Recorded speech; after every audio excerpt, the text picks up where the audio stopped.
city of Fall River.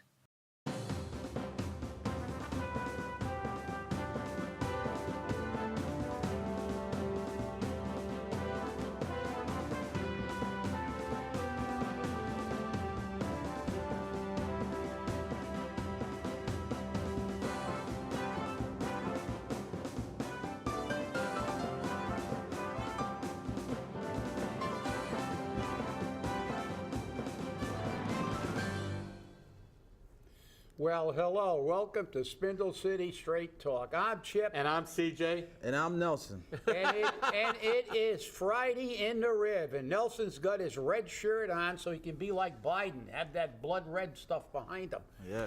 But we got a ton of stuff to talk about today, and predominantly it's going to be about Paul and his little disinformation campaign on the radio.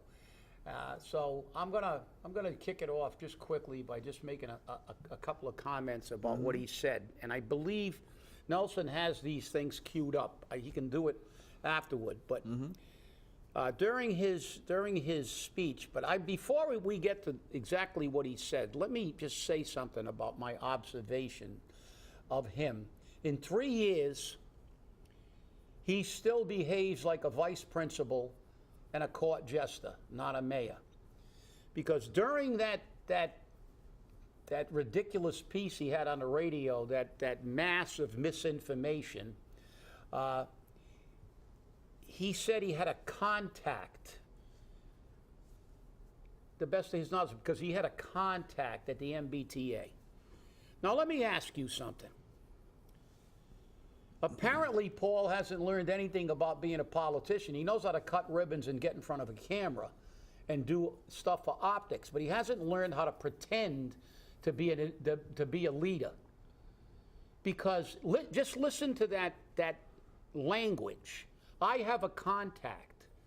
A mayor doesn't say that. Somebody who's a political hack has contacts to get themselves a job or to get something done. What a mayor should be saying, not to the best of my knowledge, I have a contact. He should be saying, because I'm the mayor of Fall River and I care about what's going to happen to the city in the future, I am going to get together with our entire state delegation and storm the office of the director of the MBTA and have him give us all the projections for the future. Because I want to know exactly how much this is going to cost long term. Because the people who live in Fall River, and they're going to continue to live in Fall River. But Paul Coogan is not. He does not care. Because he's going to be out of here so quick when he's not the mayor, there'll be a vapor trail coming out of his rectum. And that's the problem. The problem is he doesn't care. He's got a contact? He's the damn mayor of the city. You shouldn't be talking to a contact. You should be talking to the director of the MBTA, you dope. This is what you're going to go on the radio and say? And you're going to tell us we don't have access to the news? We're going to show in a little while exactly all the news we have. But I'm going to tell you something. You insult everybody's intelligence with this stuff. With this half-truth. Oh, it's 600,000, even if they double it. You bonehead. We've got to vote on the ballot to put us in the authority. And once we're in authority, we will be treated differently. We will be liable for more money. And we will go over that during the show. But I had to get that out. Listen, you can shove your contacts where the sun doesn't shine. I want to know, we want the MBTA to give us numbers. We're asking questions. We're not pretending we know the numbers. But if everybody else in the state's concerned about the cost of the MBTA, why shouldn't Fall River? Okay, that's my opening. Go ahead, Well, see. one of the things that gets me on that diatribe that he said on WSAR, or otherwise known as We Suck at Radio, is that he said that the assessment on Fall River will be $600,000. But because we pay $1.2 million to the SRTA, that's our offset. So there'll be no assessment to Fall River.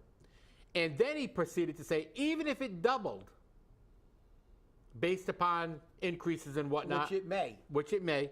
He says our $1.2 million will still keep us out of getting any assessments. Yeah, but that's a flat-out lie, because if you read the law, it says if they're in a deficit, they can raise 103% of what they already raised, which is more than double. Right.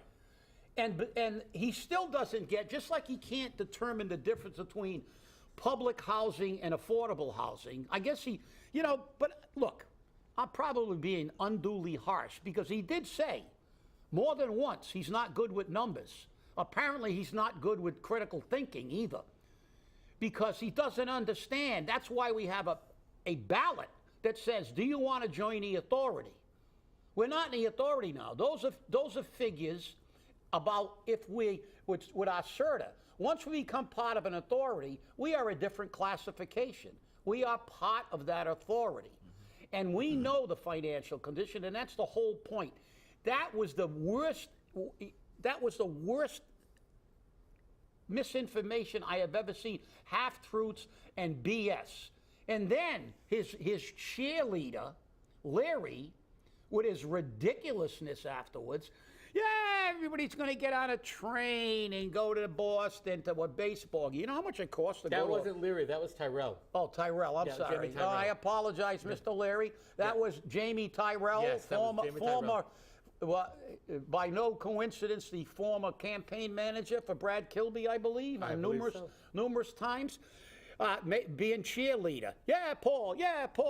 We're going to get on a train. We're going to have people getting on a train to go to a baseball game. 2.5 hours to Boston, another hour to get to Fenway, 3.5 both ways. That's 7 hours. And you know what it costs to go to a baseball game today? What is it? $13 for a beer, $10 for a hot dog. A family of 4 cannot afford it. People in Fall River can't make their rent. They're going to go there. And then the other great one, they're going to go shopping in Boston. Are you kidding me? Will you get your head out of your rectum? We got Walmart shoppers here. Go to Walmart. They can't afford Walmart. They're gonna go to Boston. What are they gonna do? Go shop at the Gucci Bag Center and pay more for a pocketbook than they make for a salary for a month? Will you get your? These people are such elitist, privileged a-holes that they don't even pretend to know what the average person in Fall River is. And Paul Coogan says, it's a valid concern about ridership. It's a valid concern how much it's going to cost this, you nitwit. Okay, you guys can take it. I can see Fall River invading Newberry Street. That's right, yeah. I mean, all the people who can't make rent, who can't buy food, and by the way, inflation went up, and we'll get this segued in quickly so we can spend the rest of the show on this. By the way, you people, your wonderful people in Massachusetts have caused your electricity is going to go up 64%. 64%, thanks to, and you can explain that later, about our illustrious gubernatorial candidate who did this. And your your heat is going up 22%. 36%. Oh, now it's 36. Yeah, it was 22. No, the last time I heard. Now it's 36%. So you're going to get. We got people who can't make their heating bill now, and now there's a push to try to get them payment plans. So just remember, these boneheads who want you to drive an electric car are raising your rate 64%, and these idiots. Now you won't be able to heat your house. You're going to be bankrupt. You're paying $14 for a $6 piece of chicken now, and now you're going to pay. Now you're going to pay to keep lights on in your house in the winter when it gets dark at 3:30 in the afternoon. You're going to be paying more for that. Are you people? Listen, I know you're rich, and I know you think you're privileged, but you're not really rich compared to Newton. But around here, you think you're a big deal. But will you please, just once, open your eyes and see who comprises the majority of people in Fall River? We didn't get a household income that's well below the state average. We didn't get a per capita income that's less than half of the state per capita. These are the majority of the people in this community, and none of you seem to care. Whether it's only $2, or oh yeah, they're going to jump on a T and go flying up there. So listen, I'm so cranked up, as you can see. Nothing aggravates me more. All the homework that this individual next to us and we have done on this T, all the news media reports, and he says we don't have access to the news. We do. The only problem is we actually read news. You listen to the propaganda on the stations that help you propagandize, and you read a birdcage bottom liner that will not talk about the issues. Now we will let Paul set the table on this so that he don't call us a liar. Don't build the Braga Bridge, because someday in the future, sometime, it may become a toll road. Right now, we're in a position where we know that we are not going to owe the MBTA any more money than we do for using the Braga Bridge. There's an offset. Because of our Regional Transit Authority, CERTA, our bus company, we pay them, I think it's like $1.5 million a year. Okay. Our MBTA assessment would have been $600,000. So when I was talking to our MBTA rep this morning, I said, well, where is that $600,000 going to be made up? Where is that going to come from? She said, all your money goes into one bowl, and the $600,000 is offset there. What happens, Jamie, is that communities, for example, like a Freetown, like a Lakeville, that don't have a regional transit authority or don't have a bus system, they're the ones that we'd be throwing into the hat to get the MBTA to come to this city. We're not in that predicament. We're in a position where we have a very, very large bus company running here and in New Bedford. They're in almost identical positions to us. So we have the offset that would cost us our MBTA contributions. Is included in that 1.5 million that we're already paying. I said to her, well, are you going to... I can't take it anymore. Well, what's interesting is he said that right now, did you hear that? Right now, we're in a position. And not only that, you know what else he said to show that he's not good with numbers? He just said we pay $600,000 Right. for the rail. So it's going to cost us nothing, just like the Braga Bridge. Apparently $600,000 is nothing. He's an imbecile. I mean, he just said the Braga Bridge doesn't cost us anything. Well, we're not taking a toll on the Braga Bridge. The Braga Bridge is part of an interstate highway. That's right. We get federal money for it. We do not pay every year to the Braga. We do pay because we pay taxes. Right. But we don't have an assessment for the Braga Bridge. We have an assessment for CERTA. Jesus, can you ever actually understand what the hell is going on? Now, Apparently not. Now we remember that he said that he read the law pertaining to the formula and to the assessment. Right. So you see, take a look right here. All right, take a look right here. This right here says area officials cry foul over MBTA funding formula. And here's the law that Paulie boy over there failed and neglected to mention to all of you. State law written in 1999 requires the 175 cities and towns that get MBTA service to contribute to the local assistance fund, which goes up by 2% annually. And payment is based on a city's percentage of the overall population that uses the MBTA divided by the fund's total. Now, here's the second part that he failed to tell everyone. See, I got the facts. He doesn't. But the law requires some cities to multiply their population to reflect the level of service they get. And that creates a larger payment. Boston's population is multiplied by 18. Brooklyn and Cambridge is by 12. 11 other metro towns, including Arlington, Revere, and Watertown, are multiplied by 9. So let's break this down. So for the past, 30-something years, we didn't have MBTA service. That's right. Okay? So only the first part of this funding formula applied to us. the population divided by the fund's total. Right. If we become an MBTA community, then the second part kicks in, the multiplier. Because then, not long after that, we're going to have to grade it, give it a number to reflect the level of service that we're getting. That's going to create a larger payment. So when you go down to it, okay? Now, by the way, here it is, Section 9, Section 9, that says financial assistance from cities and towns. You see this highlighted area right here? Okay, here's what it says. This fund shall be adjusted by each July 1st by the growth rate of the inflation index over the 12 preceding months. Okay, Section 9 and 35T that talks about Chapter 10, the state and local contribution fund. Here's what it says here. The base revenue amount for the prior fiscal year multiplied by the inflation index for the preceding 12 months. So not only if we become an MBTA community, the second part's going to hit us. And then every fiscal year, these two funds, inflation is adjusted.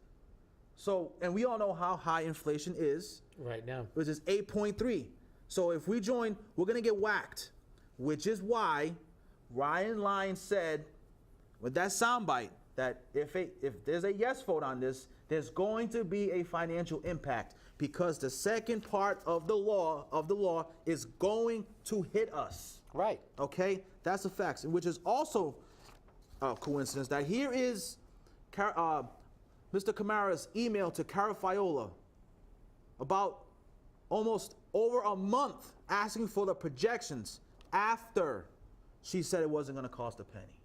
Okay? And to be clear, these communities who are already in it, yeah, they're part of a regional transit authorities too. They're paying more. They're paying more. A nice, pretty penny. More than a pretty penny. And it's just, he told that we don't have access to the news. I mean, what is it going to take to fix the MBTA? Decades and billions of dollars. They're in a full-blown crisis. Not even a federal takeover is going to save them. And then, here, the MBTA board, Commonwealth Magazine, says that the MBTA needs more funding. Nothing is going to stop them. And we're being asked to join this organization. And, the self-inflicted dilemma that Paul is in is this. Him and the elected officials are going around saying it's not going to cost us a penny. Don't worry about it. Just check the box. They neglected to tell the people about the second part of the formula that is going to hit us if we join, a larger payment. And in this article here, and we talked about this yesterday, that here it is, quote, the T is already projecting a shortfall of between $240 million and $420 million in the operating budget for the fiscal year that begins July 1st of next year. Taylor said the actual size of the deficit will depend on ridership and whether empty job slots get filled quickly or slowly. So everything is going to depend on ridership. Okay, they're going to have to raise these fares every single fiscal year. They're going off the financial cliff. It's all there. And, and the thing is that he says he has access to the news. Well, how come you're not saying any of this? Look at this. WSAR and Boston Herald. Look at this. WSAR? Yeah. WGBH. Oh, that's They Channel talk. 5? Yep, right here. Channel 5, right, WGBH. No, it is WSAR. yeah, Oh, is it? yeah, right there. They talked about the MBTA, but they only talked about the orange line. Oh, yeah. Right? All right, well, they're not going to listen. And then right here, look at deficit, $421 million next year, in fiscal year 24. But we don't have access. But listen, there's another key point here. This is the problem. This is the problem, and I see, and then CJ can weigh in, because there's also a provision in the law, and we're not going to bore you with laws because ultimately the city doesn't care about laws, and they don't care about you or your future. There's also a provision in that law that it's not only adjusted by inflation, and we know that, but also if they run a deficit, they have the ability to change everything Right. at their discretion. We have no power. And we already know they're already in a potentially $451 million deficit just next year. And as one of the newspaper articles, which obviously Paul didn't read, it said it's going to take billions and decades to straighten this out. But nobody read that law that says if they run in a deficit, they can change all these computations to get more money. Because the problem is, Paul is talking about now. But the problem is, he only worries about now, because when he's not mayor, he's gone. But the people are going to live with the MBTA forever. It's never going to go away. Once you get it, you will be getting increases for as long as you live, your kids live, and your grandchildren live. And as long as you live in a city that's part of the authority, you will be looking at this forever. And you'll never return. No, And- you'll never return. That's right. And lastly, I want to say about this cost is that, and right here, it's right at the bottom, right over here. It talks about the second part of the formula, and the numbers are confirmed. It's right here. But you know what? Cara Fowler, she was on WSAR, okay? You know, it talks about the Regional Transit Authority here, but she failed to talk about the first part of this law. See, when you recite the law, you have to recite the whole thing. And here's what it says. Section 9, notwithstanding the provisions of any general or special law to the contrary, all cities and towns of the authority shall contribute to the Massachusetts Bay Transportation Authority State and Local Assistance Fund. She failed to read that, but look, the point is that there's two versions of the funding formula. We were only hit with one for the over 30 years that we didn't have any service. If we join, the second part's going to hit us. And it's in 161A, Section 9. Verbatim, black and white. Yeah, there's another issue, and I'm going to let CJ, because CJ's got a lot to say about this too. But I'm going to remind everybody of one very, very important thing. And Carol Fowler is well aware of this, and so are our reps. There is a proviso in 3A that says they're eliminating the bus credit. And that's a valid question, just like ridership. Now, do we lose our CERTA credit? We don't know the interpretation of that law, and I don't claim to know it. But it is a valid question, because if we lose that, that means all that money is going to go to the MBTA. Even the stuff we get credit for now. So there's a whole bunch of questions. But one thing we know, Nelson has an entire dossier here, and that's only half of what we have and he has, of newspaper articles, TV things, everything, about talking about the financial catastrophe that the MBTA is in. And for them to intentionally mislead the public and say, don't worry about it, it's like telling you, listen, you don't have to put a down payment on that car. Just get it. Just walk in, drive it out, buddy. You're all set. It's not going to cost you a dime for your down payment. And then you get your first car payment, and you find it out you're paying $17,000 a month. You go, what the hell happened here? Well, guess what? We may not pay a lot right now. But remember, that little is a lot. Because once we look at that little, which will continue to grow until it becomes a lot over the course of people who actually remain in Fall River, the issue here is that little is going to be a backbreaker when we get the Durfee payment, that Diamond payment, the 68 jobs he created payment, and all the other structural deficits that have been built into this budget. Because when he walks away, the money runs out. And then the next mayor will have a catastrophe on his hands financially, because we have to pick up the tab for all these things. Now we're going to have Durfee, Diamond, jobs, contracts, all the things he didn't do anything about, like unlimited comp time so they can stay on the books and stuff. All this stuff that he's done nothing about is going to bite us in the butt. And he's going to walk away happy as a clam. He collected his fat paycheck for walking around playing a court jester.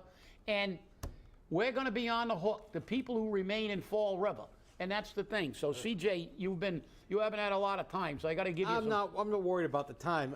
The interesting thing is you went to Carol Fiola. Yep. I went to Alan Sylvia. You at least got one answer from Carol. I got none from Alan Sylvia, okay, because he's my rep. And then, as I told you a couple of days ago, I received a phone call from Carol Fiola because my information was wrong. And if my information's wrong, I'm always willing to correct it. And I'm always willing to correct it. And I went and I corrected that information. And she said, you can call me with anything. Yeah, well, guess what? Chip called you, well, actually sent you an email, and he still hasn't gotten the information. And my big complaint is this. And I spoke to a city councilor this week about it because it did not appear on the city council agenda for a resolution to have the MBTA come to Fall River, speak to Fall River, answer questions from the people of Fall River. Not from the politicians, from the people of Fall River, from you. Because you have a right to know before you make a vote. I'm tired of our politicians, our elected officials, turning around thinking Fall River voters are stupid because all they're going to do is check the box because we told them to do it. And that's the way you people act. And you can't act that way. You've got to know what you're voting for. You've got to research it. We tell you this all the time on this show. You must research it. Don't take it from us. We give you the information. We tell you where to find it. Go research it. Look it up. Because this is going to cost us. May not be today. May not be tomorrow. But it's going to cost us. And to have the attitude that, well, we're not going to pay anything right now. You notice you put a clarifier on that. Not right now. There's a clarifier right now. That means that maybe next year we're going to pay something. Or the year after. But as Chip has said, hey, you're not going to be here, so what do you care? And that's the problem. Just one quick thing before Nelson, because this is it. I just wanted, he had a copy, because I write so many of these things, I forget which one and what I said it in which. But this is the second one I sent to her. And I cite MGL Chapter 10, Section 35T about state and local contribution funds, MGL 161A that states in part all cities and towns, which Nelson did. I also included in bold for emphasis Channel 5 TV and Boston Herald again about deficits. And then I said, in addition, we face an even more dangerous indirect threat to our community, which will eliminate our control over the development of housing in our community. So I was pretty specific, unlike them, because they like to talk in generalizations. Right. And about here and now. Because I opened it by saying, and this is what I said, are we to believe that these and other laws associated with funding events will not be used to impose an ever-increasing, unaffordable debt on the people of Fall River? But that's all I wanted to get in. So they can't say they didn't understand what we were looking for. We're looking for answers. And lastly, when you go to 161A Section 3, it says that they can repeal and revise, change rules and regulations at any time. That's letter E. And then when you go over, it says to letter O, it says that they can take real property by eminent domain. They have eminent domain powers. So when you join these people, they own you. You no longer have a city. And when they have the power to change rules and regulations at any time, just scare the hell out of us. They're going to be billions of dollars in debt in 10 years. In year 25, fiscal year 26, they're going to be over $500 million. All we need to do is just say it's time to bail and vote no against South Coast Rail. It's time to bail the rail.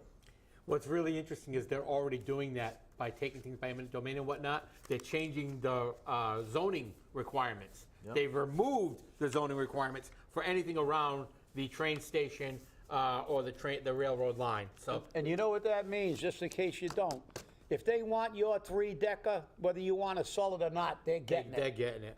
Well, I want to thank you all for watching. I'm sorry we stay focused on this MBTA issue, but that's a big issue right now, and we got to be on top of it. I want to thank you all for watching, and remember, stay safe, stay angry, and have your politicians be held accountable. That's right. Thanks for watching, and have a great weekend. Start collecting cans to pay your heating bill.